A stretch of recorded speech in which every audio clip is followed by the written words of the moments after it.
National Weather Service has issued severe thunderstorm warning for northwestern Galveston County, northeastern Brazoria County, and southern Harris County until 7:15 this morning.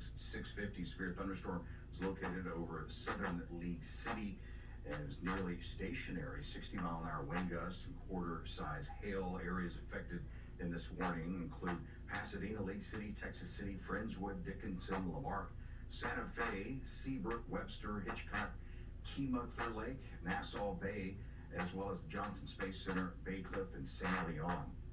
Again, a severe thunderstorm warning for parts of Galveston, Brazoria, and southern Harris counties till 7:15 this morning. This concludes the broadcast of the Emergency Alert Center.